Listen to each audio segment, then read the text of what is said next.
Mi-am vândut rinichiul ca să-mi cumpăr mașină și casă.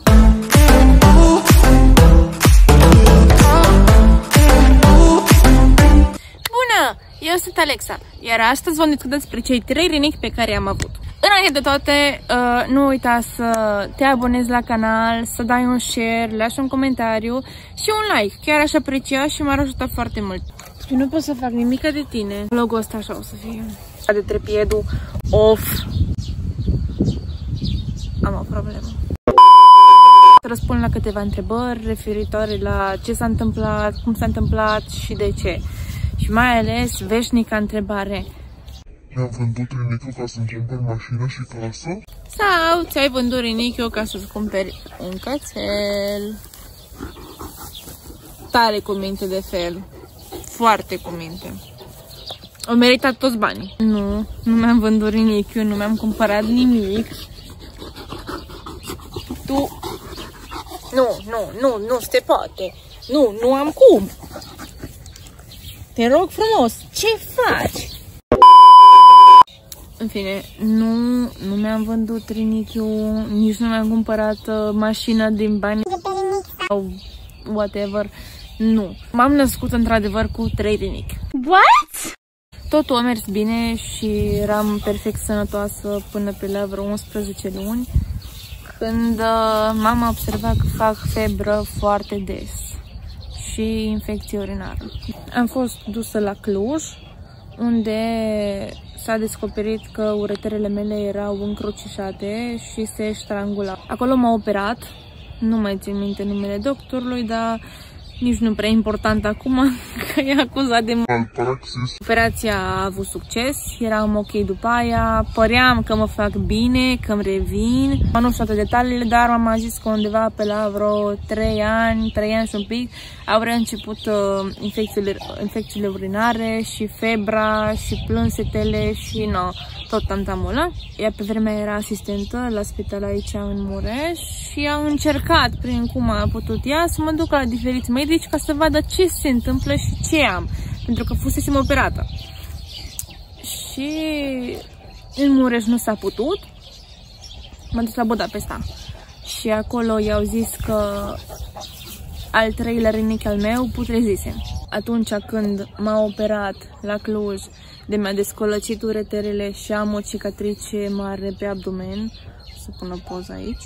Din cauza că s-au strangulat acele uretere și rinichiul meu a rămas practic fără sânge care să circule sau în fine nu prea știu toate detaliile. Dar din cauza asta el a început să putrezească, de asta făceam febră mare și fără vreun rezultat, adică orice îmi dădea, febra nu scădea, aproape era să mor. Am fost operată, mi-au scos rinichiul și nu știu, l-au dus unde merg toate organele care nu mai sunt bune.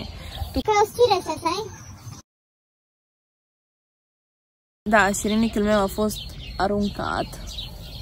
Deci nu l-am vândut, n-a avut ce să fac cu el. Nu m-a ajutat la nimica pe mai departe. A fost funcțional 11 luni, dar după aia nu a fost, sau era putrezit, eu făcusem septicemie din cauza asta. Nu, era mică și în fine. Dar partea bună este că l-au scos prin spate, o să pun o poză aici. Am 2 cicatrici micuțe, nu prea se văd. Tu ai treabă așa, tu trebuie să ajungi undeva de așa te grăbești pe aici. Și așa a fost cu operațiile.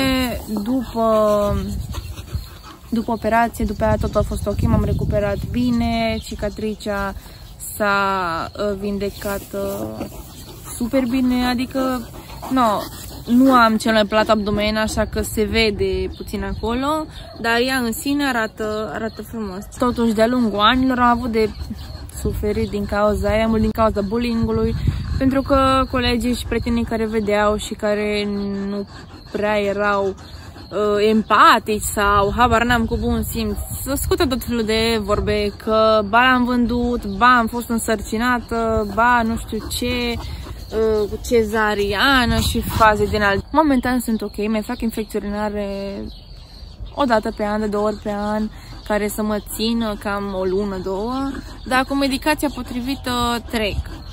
Și acum am început și un tratament de prevenție ca să nu se mai întâmple, pentru că sunt foarte neplăcute, cu febră, frisoane, dureri, usturime, e nasol. Și legat de mașini, Nu, maică-mea nu și-o cumpăra mașina pentru că mi-a vândut un rinic. Maică-mea a muncit foarte mult ca să-și cumpere mașinile pe care le are și taică-mea la fel. E un Q7 și Nissan Qashqai plus mașina mea Citroen. Oricum, dacă ți-a plăcut acest clip, nu uita să lași un like, un comentariu, un share și nu uita să te abonezi. Și ai putea să apeși și pe clopoțel ca să fii notificat atunci când postez un videoclip nou. Și ai putea să îmi spui o experiență din viața ta care te-a traumatizat sau care ți-a schimbat viața în secțiunea de comentarii sau pe Instagram. Aici o să apare Instagramul. Eu vă pup și ne vedem în următorul videoclip. Bye! Hai aici! Vino aici! El va face cu codița. Nu, nu-i surd. Doar nu e interesat de mine. Vino puțin. A plecat. Hai, vă pupăm și ne vedem în următorul video. Bye!